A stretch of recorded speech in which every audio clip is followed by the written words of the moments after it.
আধার কার্ডের সঙ্গে mobile number link করাটা যেমন আবশ্যিক হয়ে পড়েছে, ঠিক তেমনই ভোটার কার্ডের সঙ্গে মোবাইল নাম্বার লিঙ্ক করাটা কিন্তু আবশ্যিক। কারণ ভোটার কার্ড ডাউনলোড করা, নতুন ভোটার কার্ড অর্ডার দেওয়া, এমনকি আপনার ভোটার কার্ডের এগেনস্টে কোনো এসআইআর এর নোটিশ, হিয়ারিং এর নোটিশ জারি হয়েছে কিনা সেটা দেখার ক্ষেত্রে কিন্তু মোবাইল নাম্বারটা আপনার লাগবে। তো আমি আজকে দেখিয়ে দেবো যে আপনার বাড়িতে বসেই কোনো টাকা খরচা না করে কিভাবে ভোটার কার্ডের সঙ্গে মোবাইল নাম্বারটা লিঙ্ক করবে, তাও সাথে সাথে। চলুন সেটাই আজকে আমি আপনাদের দেখিয়ে দিচ্ছি। আমরা ব্রাউজার ওপেন করে নিলাম।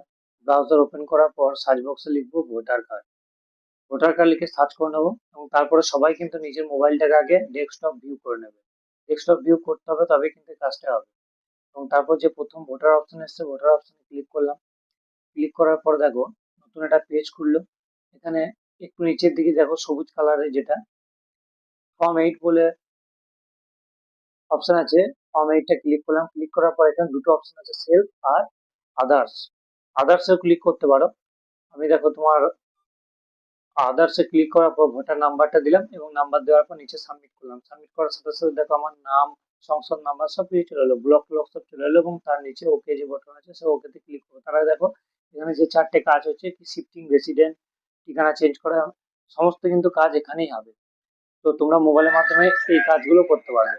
তো আমি দেখো ডকুমেন্টস এডিট অপশন যেটা আছে, যেটা তোমার 3 নাম্বার দেখো অপশন থাকবে, সে 2 নাম্বার যে অপশন থাকবে কারেকশন আছে, সেই কারেকশনে কিন্তু ক্লিক করলাম এবং ওকে করে দিলাম।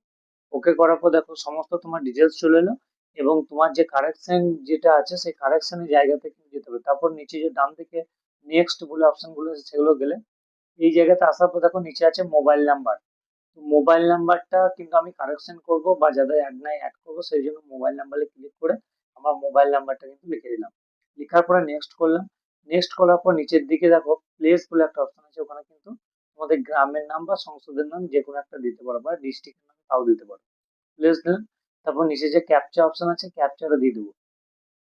ক্যাপচা দেওয়ার পর ডান দিকে যে সেন্ড ওটিপি বলে একটা অপশন আছে, আর তোমার শেষ মোবাইলে 4টে সংখ্যা দেখাচ্ছে, সেন্ড ওটিপি অপশন করে সেন্ড ওটিপি আসার পর সেটা সাবমিট করে দিলাম।